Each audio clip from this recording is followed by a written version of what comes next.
al primer tema que habíamos propuesto, el doctor Nakazaki, esta noche. Muchísimas gracias, doctor, por estar con nosotros. Gracias, que es esta denuncia que le presentan algunos congresistas como Elich López o el señor Espinosa, Doroteo Carbajo, Raúl Doroteo y otros contra Carolyn López, porque dicen que durante 4 citaciones, se la ha citado 4 veces por lo menos en la Fiscalía y Carolyn López no ha acudido a asistir. El cargo que le imputan o por el que la pretenden denunciar, dice Comisión de Delitos de Desobediencia a la Autoridad, negativa a colaborar y denuncia calumniosa.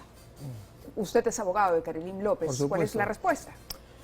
Bueno, ya todas las personas a las cuales Carolyn López ha sindicado por presunta comisión del delito, tengo una colección de cartas notariales, a ninguna le hemos dado importancia, y esto lo entiendo como una infantil estrategia de desacreditación en la desesperación de un caso que se viene consolidando. Sinceramente no creo que ni siquiera pase el primer filtro de procedencia. A ver, vamos. Delito de desobediencia a la autoridad. Lo que estos señores deben comprender es que si se trata de un colaborador eficaz, el deber legal de ser testigo recién surge cuando hay un acuerdo. Antes del acuerdo de colaboración eficaz, el testigo o el colaborador no tiene deber de informar, porque a quien lo corresponde hacerlo es a la Fiscalía. A ver si entiendo. Entonces, ¿ella ha sido citada en calidad de testigo? Varias veces ha sido citada en calidad de testigo y en todos los casos se ha justificado señalando que al estar ella sometida, como es un hecho público, a un régimen de colaboración eficaz, corresponde a la Fiscalía determinar cómo... ¿Ella ya es colaboradora eficaz? No, a ver, eso ya lo hemos conversado varias veces. Sí, lo hemos conversado varias veces, pero para que quede claro por lo que usted decía. Lo que voy es a lo siguiente. El procedimiento es de colaboración eficaz. El sustantivo colaborador está desde que tú pides el proceso, por llevarlo a términos lingüísticos. El adjetivo calificativo eficaz recién se adquiere cuando el acuerdo es aprobado por el juez. Lo que yo estoy examinando es cuándo surge el deber legal de ser testigo. Porque el ser testigo es un deber, pero no a pedido o capricho de un niño, sino según lo que dice la ley.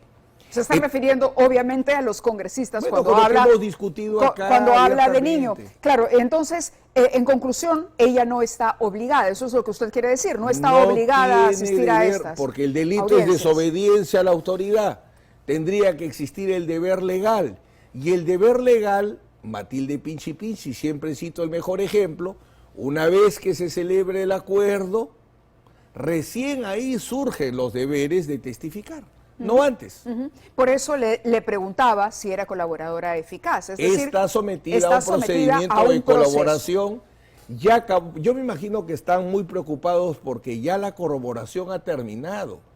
Toda la información que corresponde al caso de los congresistas que entraron en negociaciones irregulares, toda la información ya ha sido entregada a la Fiscalía. De acuerdo. La Fiscalía ya la está procesando. Ajá, entonces usted dice que esta es una expresión que va el tema de calumnia, al delito el delito de denuncia calumniosa. Es otro absurdo. Un testigo no denuncia.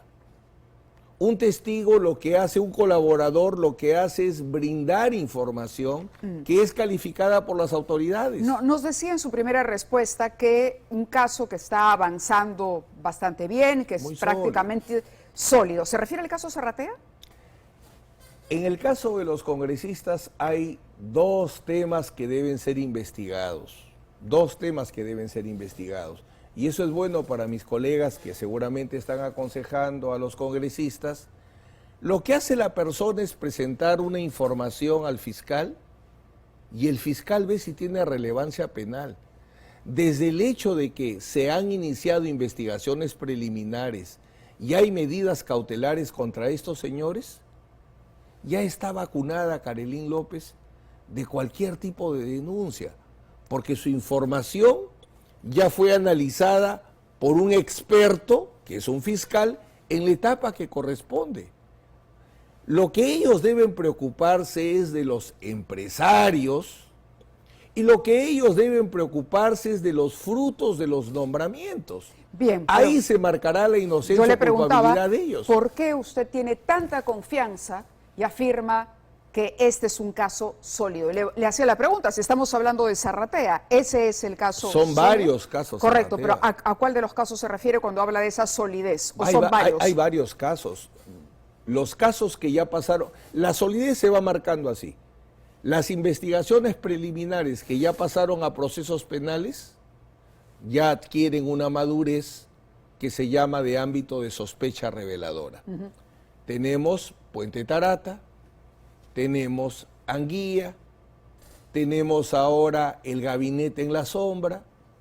O sea, en estos meses se ha ido consolidando una serie de temas. Lo que pasa es que hay tantos casos que la Fiscalía tiene que ir en orden. Le preguntaba especialmente por el caso Zarratea, porque el día de hoy hemos conocido también que la Fiscalía pide prisión preventiva para Alejandro Sánchez Sánchez. Yo le puse caso Zarratea a todos. Bueno, de repente... Ok. Yo lo aplico y lo entiendo así. Ahí está la comunicación de la Fiscalía. Dice el equipo especial presentó el día 21 de octubre el pedido de prisión preventiva. Ahí hay una demora del juez Zúñiga. ¿Y por qué cree que se debe esa demora? Me imagino por la carga de trabajo, ¿no? Porque él tiene muchos casos.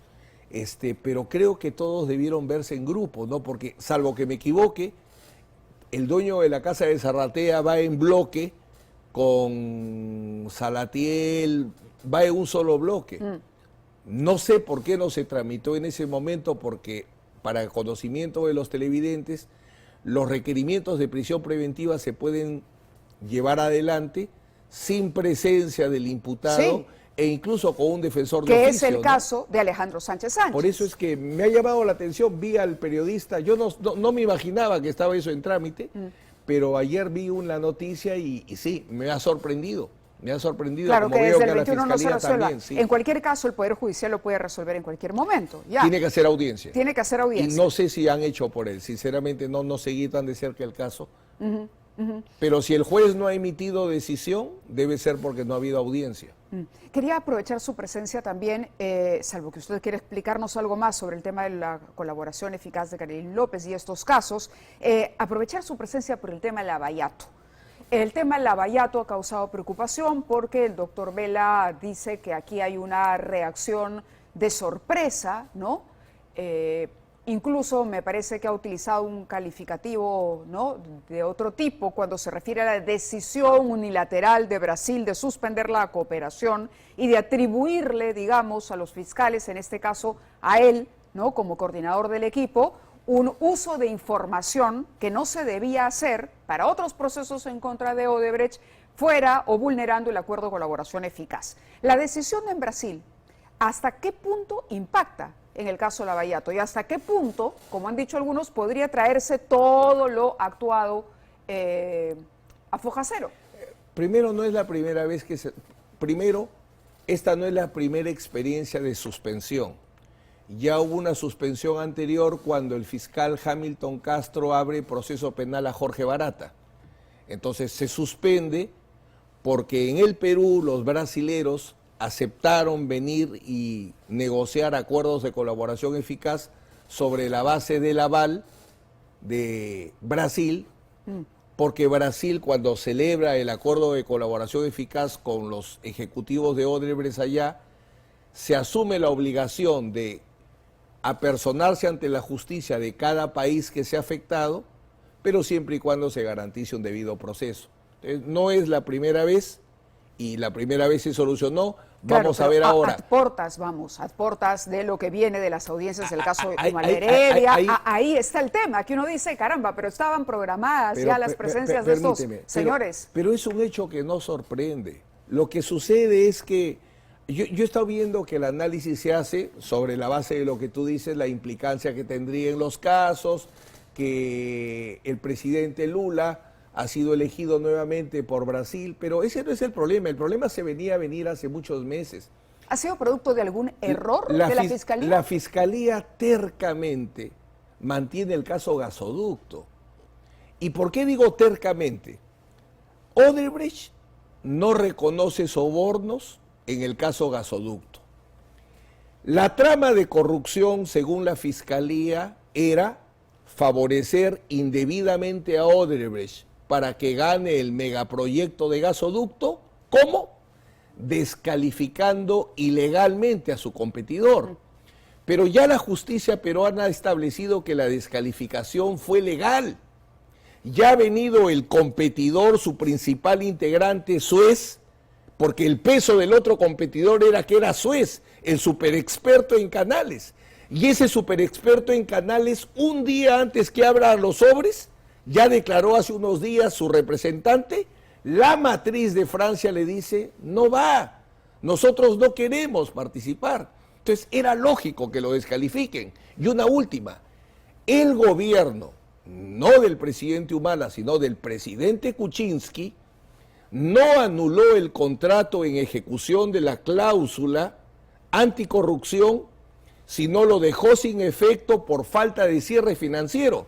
Entonces Odebrecht ha demandado ante el CIADI al Estado peruano por millones de dólares, porque dice, si yo no pude financiar gasoducto, no fue por mi culpa, fue por culpa que me han satanizado diciendo que yo he cometido corrupción en el caso gasoducto. Y lo que estaría ocurriendo es que la Fiscalía estaría utilizando esa información para el arbitraje que hay. No la Fiscalía, sino porque la Fiscalía no es la que claro, litiga. yo lo sé. El Ministerio de Economía tiene un área que es la que evalúa cómo se hace la defensa del Perú. Bien. Yo me imagino, y casi podría asegurar, que el motivo de esta segunda suspensión va por ahí. De acuerdo. Quería presentarle una nota a propósito de lo que ocurriría, una nota que ha preparado Alonso Dávila, porque, claro, para la ciudadanía, el trabajo del doctor Vela, digamos, en su momento, caramba, fue aplaudido y tuvo un respaldo popular enorme debido a que se enfrentaba a expresidentes, a exfuncionarios de altísimo nivel en una situación en la que además Lavallato era noticia no solo en el Perú, sino en, ejemplo de muchos países. En muchos países, así es. Esto estalla en Estados Unidos, lanza y finalmente tenemos que recogerlo aquí, pero me parece que aquí es donde se avanzó donde más casos, mucho más. Muchos más casos. Entonces,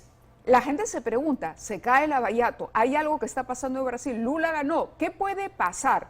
Y en base a la información que ha reunido, Alonso Dávila nos ha preparado este informe que luego analizaremos con el doctor Nakazaki aquí en estudios. Expresidentes de la República, excandidatos presidenciales, exalcaldes de Lima, entre otros políticos de nuestro país, podrían sacar ventaja en sus procesos judiciales tras la suspensión de la colaboración jurídica entre Brasil y Perú sobre el caso Lavallato. ¿Podrían salir limpios de estas acusaciones que han tenido por Odebrecht? Por lo menos de esas directamente sí.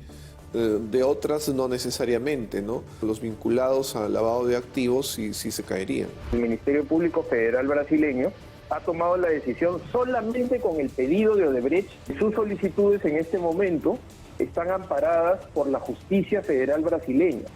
Esto sí, para nosotros es algo inusual, ha decidido sin habernos escuchado.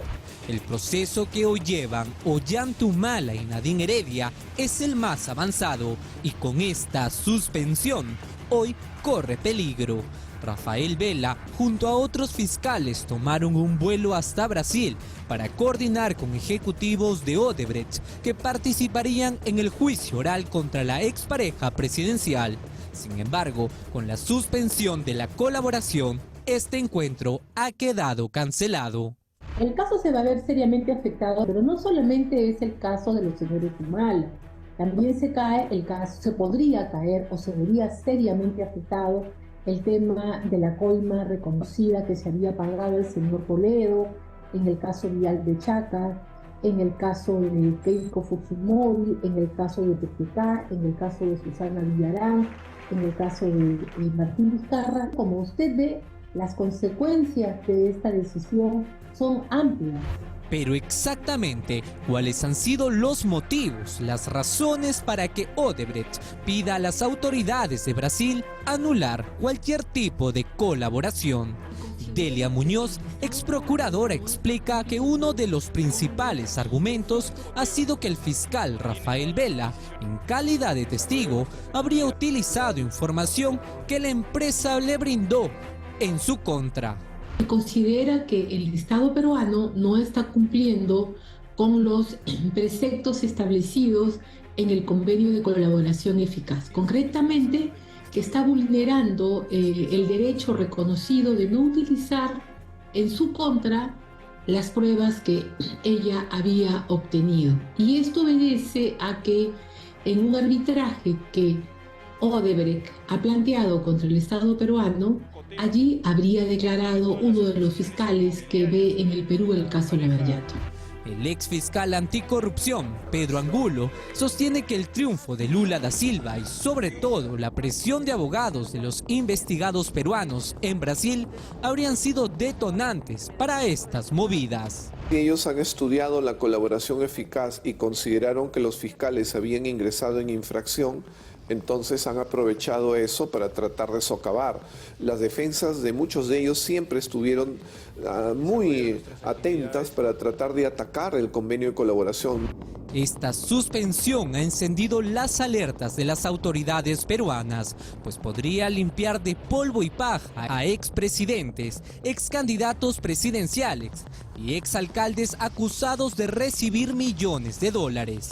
Pedro Angulo explica los dos caminos que podría seguir el Ministerio Público para que esta suspensión quede sin efecto. Uno es el diálogo con los mismos directivos de Odebrecht y otro es el diálogo con los fiscales. Porque si ellos convencen a los fiscales que los de Odebrecht malamente están interpretando las cosas para no colaborar y retrotraerse, entonces tendrían el apoyo de la Fiscalía. Pero este no es el único tema que hoy empaña el caso Lavallato. El próximo 16 de noviembre, la Sala Penal Permanente de la Corte Suprema decidirá la solicitud presentada por la defensa de Ollanta Humala para que no sea investigado por lavado de activos. De concretarse esta solicitud, se crearía un precedente que podría afectar las investigaciones contra Keiko Fujimori, Pedro Pablo Kuczynski e incluso las que lleva hoy Perú Libre por el financiamiento de la campaña presidencial que llevó a Pedro Castillo a Palacio de Gobierno. Si como principio se dice que el dinero que venga de lavado de activos ya no significa nada en relación a partidos políticos, que es lo que le beneficiaría a Ollanta, entonces, aunque no sea dinero que ha provenido de Odebrecht, igual también le serviría al señor Castillo. Todo eso se caería, ¿no? Porque ya no serviría, dado que hay un cambio de opinión en el Poder Judicial. El tribunal que verá este caso está liderado por César San Martín, un juez que ha sido nombrado en las agendas de Nadine Heredia e incluso en un audio revelado por Panorama. El último domingo se escucha a la ex primera dama haber agendado una reunión de coordinación con el mencionado juez. La voy a llamar para decirle que ya a las 8 de la mañana no puedo, porque te han puesto una reunión con San Martín.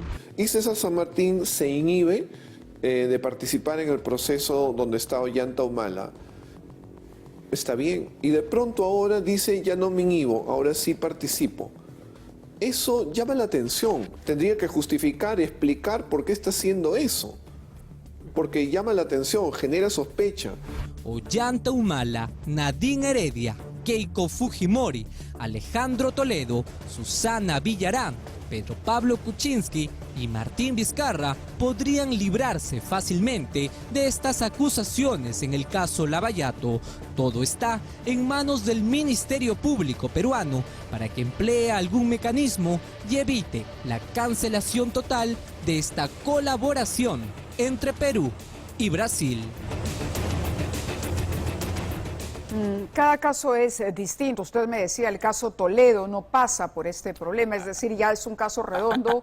Hay varias cosas que hay que diferenciar, si me permites. Empiezo por el final.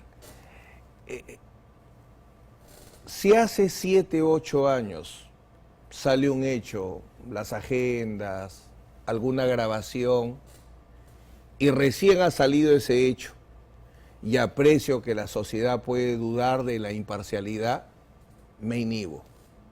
Pero si 6, 7, 8 años después la agenda quedó en nada, la grabación quedó en nada, no ha habido investigaciones, no ha habido procesos, no ha habido condenas, yo lo que tengo que evaluar es en el momento en el cual se me plantea una situación. Ojo. Se está refiriendo en concreto a la situación del doctor. Al comentario final de Pedro Claro, Angulo, del ¿no? doctor San Martín, que ha sido, dicho sea de paso, ratificado el día de hoy por la Junta Nacional de Justicia. Y con un puntito ahí, que la Fiscalía no recusó. Yo participé en ese incidente. Pide que se aparte la Procuraduría súper extemporáneamente, después de 2 años. Cuando tú quieres recusar o pedir la inhibición de una persona, lo haces a los 3 días de enterado que va a participar. Pero bastaba con una explicación del doctor San Martín para poder entender eso, ¿no? Sí genera, fíjese usted que hemos entrevistado a un exfiscal y él mismo dice, si en ese momento lo hizo, ¿por qué no ahora? Sí, pero entonces es un tema termina, por favor. de imagen y de aclaración. Sí, pero hay una situación, pues un juez no tiene por qué salir, un juez explica con sus resoluciones, y además que a él no le tocaba hacerlo porque eran los otros 4 jueces. De acuerdo. Y los otros 4 jueces lo han explicado. Ese es en ese punto. Okay. En el otro tema, respecto a la decisión de lo tomado, hay que diferenciar aportes de campaña de sobornos. Los aportes de campaña nunca en el Perú se han establecido que son delito de lavado de activos. Recién se va a discutir. Y con tal desconocimiento que mi buen amigo Pedro Angulo dice, esto aplicaría al presidente Castillo. ¿Cómo va a aplicar si ya existe el delito de financiamiento ilegal de partidos? Ahora sí existe un delito de financiamiento ilegal de partidos políticos. Entonces la situación sería distinta para todos aquellos investigados con anterioridad, pero Castillo no se salvaría porque la tipificación ya está absolutamente clara. Ya está establecida. Ya está clara. Entonces, hay varios temas ahí que marcar. Por ejemplo, en el caso de Toledo, ese se construye sobre la colaboración de Maiman, las cuentas que ya se le ha establecido, la imposibilidad de justificar las casas.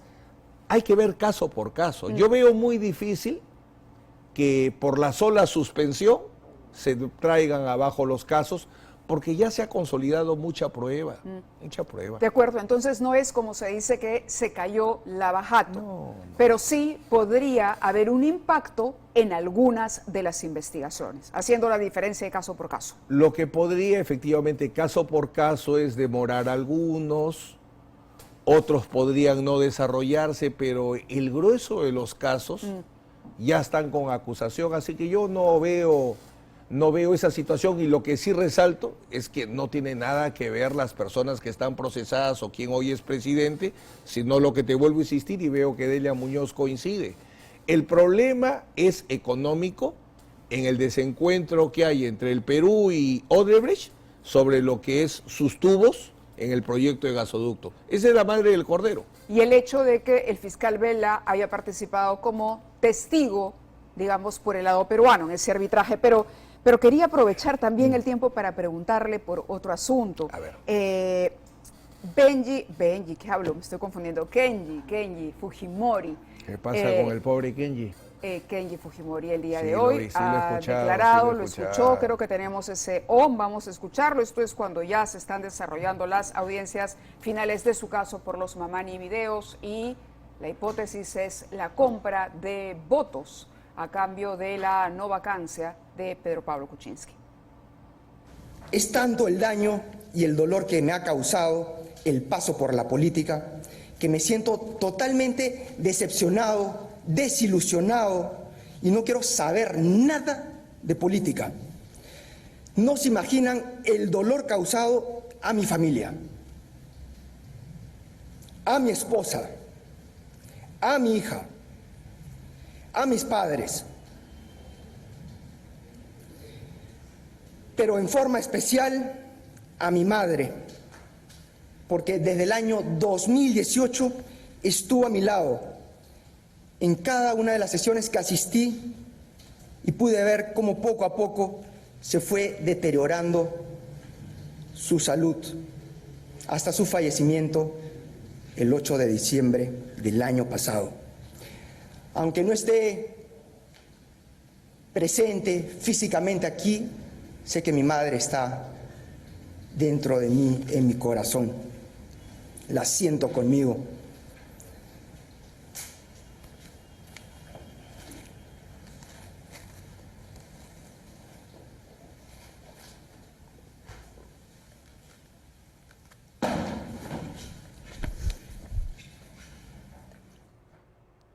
¿Será condenado Kenji Fujimori, doctor Nakazaki?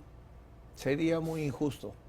Finalmente él está ahí por luchar por la libertad de su padre, los graves errores de Fuerza Popular en ese momento, pero ahorita lo que pienso es con lo que iniciamos.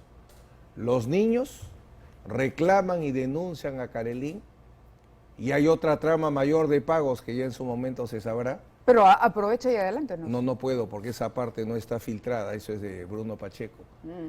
Y por eso es que el Congreso actúa como actúa.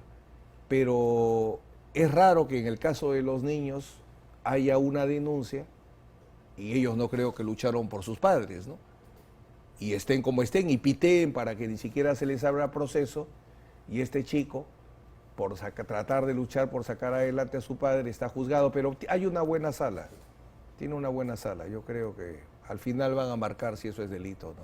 De acuerdo. Muchísimas gracias, doctor Nakazaki, por estar con nosotros esta noche. Muy bien, continuamos nosotros.